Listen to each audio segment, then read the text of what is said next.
Look, I'm not going to sugarcoat it with you. 99% of the customers who play on our sites will lose. If you play more, you're probably losing more.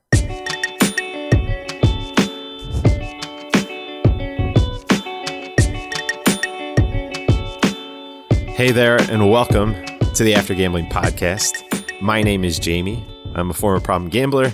Now I haven't gambled in nearly 10 years, and I do this little podcast to try and help people, to try and build a bridge to help people get to recovery, and then not only get to recovery, but just get back to life, get to living life after gambling. So I'm glad you're here, and today we're going to talk about that quote that I read at the beginning.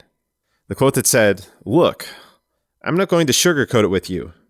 99% of customers who play on our sites will lose. If you play more, you're probably losing more." So when you heard that in the intro, you're probably wondering, okay, who said this? What's this from? And so I'll fill in some of the details for you here.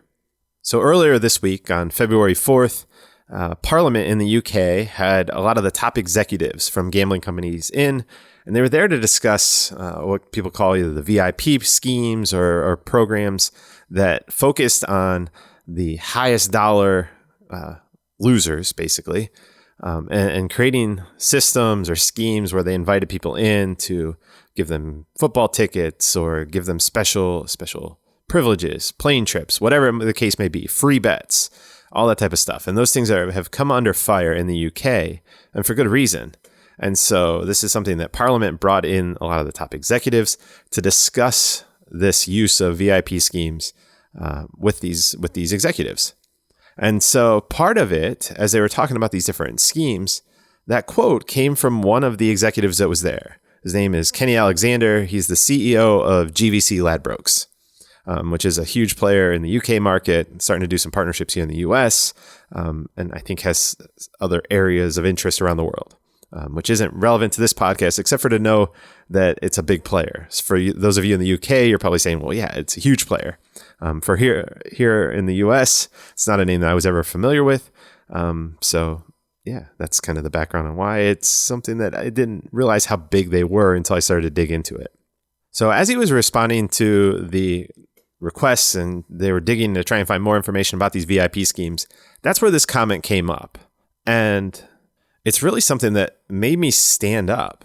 And I didn't see this actually until this morning. This is one of those things. This is kind of a podcast on serendipity. I got up and did my ritual of scrolling through Twitter, which is something I'm going to really start working on doing less of. But I was scrolling through Twitter and I saw somebody retweeted this. Hey, look, this is what the GVC Ladbrokes executive, their top executive, their CEO said about customers on their sites, that 99% of people lose. And they're saying, well, hey, this should be their new campaign, their new ad strategy, right? And it was very tongue-in-cheek and joking. But it was something that when I looked at that, at first, obviously, it was so shocking to see the number, but not really that shocking. But the more that I looked at it, the more I thought, you know what, this could be serendipitous. This could be a big moment. And as the morning wore on, it became more and more apparent to me just how important and significant this moment was, that one, I wanted to come on here and share with you on the podcast. And we'll get into some of those reasons, obviously. And I don't think I need to hide those. 99% of the people on the sites lose. That should blow up a lot of the thoughts that you have in your mind about going back and trying to win. There are definitely reasons that we think that we're going to win next time. And we've covered those ad nauseum on this podcast. But the other part of it that I thought was really substantial was, here you have, straight from the top executive, simple truth. He's telling you, if you come on our site, you should expect to lose. 99% of our customers lose. And the more that they play, the more they are going to lose. That's just the reality of the business. And if you think back and go back to the episode that I did, which is one of my favorites, which was about Simon Sinek's book, The Infinite Game, and the infinite game versus the finite game. Operators on that infinite game, unlimited budget, never-ending game, with the odds stacked in their favor, they're going to win. And that's why over time, 99% of their players are going to lose. And so hopefully this is just, if you needed one more reason to kind of squash any thoughts that you had about going back to gambling, Or if you're just at the beginning of your journey, if you're having those urges to go back, I mean, this is it. It is spelled out plainly, as clear as day on the paper. 99% of our customers will lose. That's it. Keep that in your mind. Remember, this is truth. This is fact. Our minds tend to remember certain just different moments. And we've talked about that. We pull this one little slice out where we won and say, well, I'm going to go back and just do that one little slice. I'm just going to take that little piece and then I'm going to stop forever. Right? That's our belief. That's what we think. But then human nature kicks in and we just end up going back and repeating patterns and playing longer. And we don't play that finite game. We're playing the infinite game now. And that's one that we never win. And if you're using this podcast just to kind of stop gambling, you can definitely turn this off right now. The second half of this, I'm going to dive into why I think this is really, really important and what it can be used for in order to improve how the industry works as a whole, how marketing is done, how advertising is done. And this is one of those things that this plays into the project that I'm going to be launching officially tomorrow. It's already been sort of out there, but that's Dive Agency, where I'm going to be working and using my background in marketing, in advertising, in branding, strategy, to try and figure out what are better ways that we can communicate responsible gambling messages. And that was another Twitter thread this morning about, hey, responsible gambling, it's just a bad use of terminology. And I agree, but 2 years later, I still don't have an answer to that. But this type of truth, this simple truth, hey, most people come on our sites, lose. And it's not even most people, 99% of the people. I mean, straight from the industry, straight from the top executive at a company is telling you that. So how can this be built into messaging? Well, I think it's very clear to me. This is the other side of the whole play for entertainment.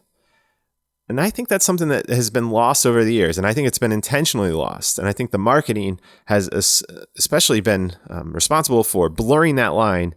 And it's convenient to pull that, hey, just gamble with money you want and use this as entertainment when it's convenient, when you're trying to expand into a new market. Hey, this is entertainment.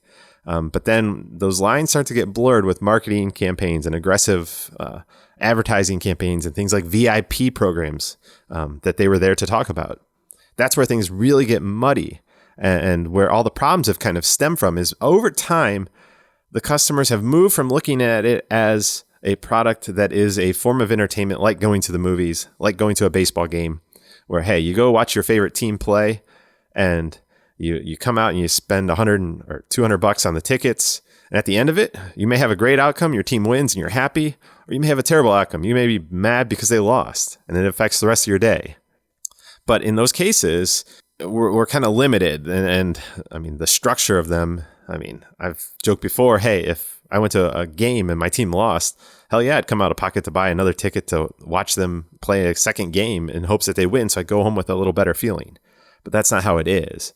And that's one thing that's of the many that makes gambling unique, is that it's just this constant game that's always there and ready to be turned right back on and stay in the action, which all just plays right back into that infinite game. But getting back to the messaging, I think this is one of those things where if you can say, hey, look, 99% of our people lose. Our customers, I mean, we make money when you lose money. Don't get it twisted. And I think that straightforward discussion is a good part that needs to be a part. It doesn't need to be in every single message. 1 in 5, 1 in 10. Hey, this is your reminder. Remember, hey, we make money when you lose money. 99% of our customers are losers. Don't expect to win. So if you win, cool, enjoy it. But know that this is not something that is going to be sustainable, because 99% of the people can't be wrong. 99% of the people prove that this is not sustainable ways to make money. This is a form of entertainment, which you are paying for. And call me crazy, but I really think that that is the heart of the messaging that needs to go back in. And it's not going to do us any good. That ship has sailed, right? I'm not trying to say this is something that now all of a sudden I'm going to go back and start playing poker or playing these different games with this different understanding. And I don't think you should do that either. This is something that, like I say, for me, there's just no benefit anyway. I've talked about that before. I mean, what's the absolute upside of it? There just isn't for me. And like I say, I think those emotions, this is all about emotions. And there's no way that I can go back and sit at a poker table and eliminate the emotions from my past and not want to try and get even and try to have those things come back up. So by no means is this any suggestion that anybody that has kind of passed that threshold into problem gambling like I have should use this as some thought of, okay, hey, now I can gamble for entertainment. I don't think that's a reality. This is about trying to look forward to say, how do we stop people from getting into my place, to getting into your place in the first place? And really, this is what we need to figure out, because like it or not, gambling's not going anywhere. You can put up the biggest walls and try to stop people from going and gambling, but that's not going to stop it. It's just going to move where it happens, and it's going to push it into the darker corners. And I know that's a scare tactic used to try and expand gambling. And I'm not trying to do that, but I'm just very realistic to the fact that people have been gambling since cavemen, I'm sure, were gambling. It's part of the human nature. We gamble all the time in different ways in our lives. I mean, it's risk. At the end of when you really boil it down, it's just about risk. A very specific type of risk when it comes to the product, but it's risk. So I don't think you can take gambling out of the world. If you can, I don't see how that ever works. I just don't see how it works. So I'm a big fan of control what you can control. And since I can't control that and nobody can control that, let's figure out what the best way to approach it is to, again, help other people not go over that line and help them understand the product a little bit better. Help them understand that, yes, when you go to that point, not only do 99% of the people lose, but a portion of those people, it goes really, really far south. And they're stuck with decades of debt, like I've experienced, or mental health problems, like I've experienced. Or suicidal thoughts like I've experienced. And you can communicate that message. And I see a lot of people say, hey, that message needs to be in there. And I think it does, but I think who delivers it is important. And I don't think that some of those messages aren't for the industry to deliver. That's a personal opinion. We can differ on that if you want. But I think it's better to come from other people. But this whole message of 99% of the people use this as entertainment, because we're telling you up front, when you walk in the door, that we are really good. I mean, really, really good. 99% of the time, we are successful at making more money than the person that comes in the door. So knowing that, you need to come in with that expectation of you should not expect to ever walk out with money. If you do, it's a momentary thing that you're ahead. The longer you continue, the more that you're going to end up in that 99%. And then, like you said, the more that you're going to play, the more you're going to lose. That's the reality. It's there in black and white. I think this is a monumental moment. And as I said earlier, it's kind of one of those serendipitous moments, right? And I compare it to my own life. For anybody that's followed along with this podcast, I stopped gambling because my phone dialed out from my pocket. That wasn't intentional. That was some serendipitous moment. I don't know why. I can't explain it. It was random. It wasn't expected. It wasn't what I went in trying to do. And I know there's going to be a lot of critique on this and pushback that says, and I've already seen it, hey, he didn't go in here like this isn't something that he just came out and said, you know what, today's a good day to go and tell everybody that 99% of the people lose. And I get that. But I didn't go into the casino thinking, you know what, today's the day that my phone's going to dial out from my pocket. I'm going to get caught. And then I'm going to have to start answering some really tough questions. Let's not let that get lost, that things aren't perfect lines. It's not some perfect line. And sometimes really good things happen out of nowhere. I think this is one of those really, really good things that's happened out of nowhere. It wasn't planned. It wasn't expected, but it's good. My last day gambling on the riverboat wasn't planned. It wasn't expected, but it was good. And when you fast forward, all of a sudden now when I was there, now I get caught. Now I have to answer all these questions that I've been putting off answering forever, right? I sort of knew what I had to do, but I wasn't put in the position to where I would actually do it. Look at the similarities there. These gambling companies. I think, and I've talked to enough people that I truly believe that deep down, a lot of them know, and they've known for a long time, there's some things that they definitely need to change. And the ways they're acting, like it can't go on. And they probably thought just like we would. At some point, they'll figure it all out, and they'll just have to be able to act like it never existed, right? Well, that day didn't come, just like it didn't come for us. But now that everything's out there and you have to answer some really tough questions, that's where growth can happen. That's where progress can happen. because now everything's starting to come out and you're starting to answer these questions and you're starting to take action. Take action on those thoughts that you thought, you know what, I really think we should do this, but I probably shouldn't do it until somebody forces me to, and I don't really want to. It's probably good, but I don't want to do it, right? Can't you see that similarity? I mean, to me, it's just so obvious that this is a monumental moment. This is the cell phone ringing out from the riverboat for me, for the gambling industry. It's all there in black and white. I really hope, I sincerely hope, and I'm going to do everything in my damn power to help them see that this is the moment. This is the opportunity for them to start carving a different path and moving in a different direction with their marketing, with their advertising, with the way that they run their businesses that can help them be sustainable. Because I do think a sustainable, regulated product is better than a product that exists in the dark side of the world. Hopefully this is that moment. And I'm going to do everything in my damn power to make sure it is. So write this down. Today's February 7th. It's the day before my birthday. Again, this was a little bit of old news in Twitter world. This is ancient, like 3-4 days ago. I can't believe I didn't see this when it happened. I'm going to link up to the video if you want to check it out. And I'll put the timestamp on where it was if you want to go listen to the exact quote. But yeah, this is one of those times that, hey, tough times can lead to really good things. Serendipitous moments can lead to really good things. I hope I'm right about this. In my heart, I know that this is a huge, just massive opportunity, and I hope they run with it because it's going to do a lot of good to prevent a lot of harm, so that it will hopefully take away from my future viewership, because people won't need this podcast because they'll be able to see gambling in a completely different light that doesn't have them end up in the position that we got. So again, don't go out. Don't use this as some newfound knowledge that you're going to go out and do things better, differently, whatever. Trust me, things get so much better without gambling. I don't think you need it. It's not a form of entertainment. There are millions of forms of entertainment that now I can use, and they're pure entertainment. Like I said, gambling's always going to have that halo effect for me, and I'm sure it will for you. So let's not try and go down that path.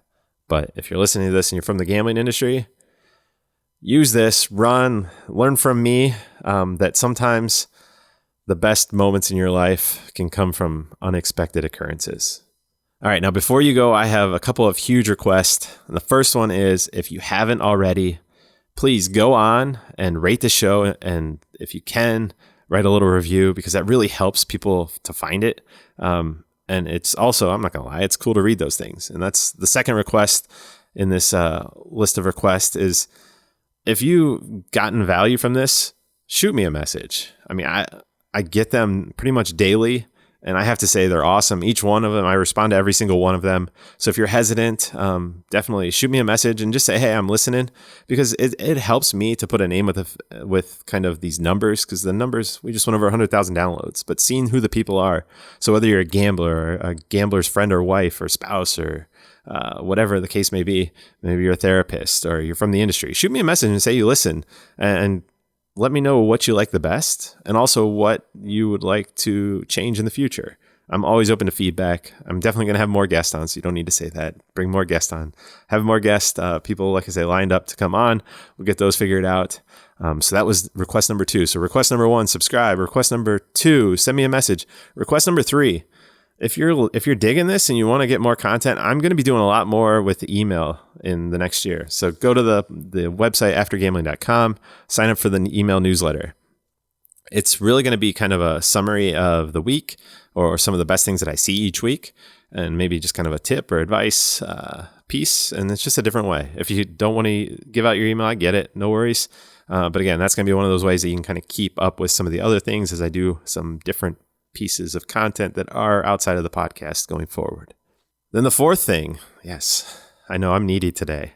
The fourth thing is, if you've gotten a lot of value out of this and you're able to support the show in any way, that'd be really cool. You can go to aftergambling.com/support. Everything down, like I say, it's like I tried to price it like buying a book or whatever, $15. would be kind of a cool thing. There's some other levels of support. You can go check out books. Check out Simon Sinek's book. Check out some of the books that I have listed there because they're all books that have been hugely influential on me. I do get a small little affiliate piece of that if you buy using that link. So that'd be cool. But if like I say, if you're able to make a financial donation, that'd be really cool. It would definitely help. There's some things I really want to do, and I'm just going to end up doing them. But obviously, any financial support would help. Things like I'd love to transcribe the episodes to be able to put those on the website. One, it's going to help attract more people to the site. So people that need to find it, having all the past episodes transcribed and put that transcription on the website is going to pull more people in that need to find it. But then the other thing that's really kind of cool is I've had some people that reach out and they say, hey, I really want somebody to listen to this, but they don't speak English. They speak a different language. So my hope is that if we can do that transcribe those episodes, then Google and some of the other cool tools on the web can go in and offer a transcription, there we go, of the content into their language. So that's just one example. Amazon has some services that do that. There's some other services. It's a paid service, so it's something I'm going to have to pay to get done, but it's something I'm going to want to get done. So that's kind of what I'm planning to do as people support the show, is just do things that bring more people in and help more people. That's the only reason I do this, right? Well, two reasons I do this. One is to help myself, and then two is to help other people, build that bridge. And that is where I will wrap this up and say, build a bridge, but keep on walking. Go find a professional in your neighborhood, in your area, that is a therapist, a doctor, a lawyer, if you have legal issues, a financial person. Hey, a lot of people are like, hey, I need help. I don't have anybody to turn my money over to. Find somebody that's in finance and go to them and say, hey, look, I really screwed up my finances. I mean, they have, just like doctors, code of ethics. They're not going to go out and tell everybody your problems. Sure, it's going to be embarrassing, but it's a hell of a lot better to be a little bit embarrassed, but have somebody hold your money and be able to not lose it all, versus not be embarrassed, but not have any money and be embarrassed about that. So choose what you want to be embarrassed about. So that's something that if you want, reach out to a financial advisor, find somebody in your neighborhood, a trusted person that you can have them help you create a plan that's going to prevent and put barriers between you and your money so that you can't gamble. Because if you don't have money, it's really hard to gamble. So definitely seek out those professional services. And finally, I forgot in the last couple episodes, yes, I'm rusty. Music for the show is Something Elated by Broke for Free and is licensed under a Creative Commons license. Love the music. Had a lot of people comment on the music. It's something I'm glad I found it fits, and I'm not going to change it. So that's it. Hopefully you enjoyed this impromptu episode, February 7th, 2020. It's going to be a great year. Like I say, my birthday's tomorrow, so happy birthday to me. And with that, I will see you in the next episode where I'm going to be 38. Getting old. See ya.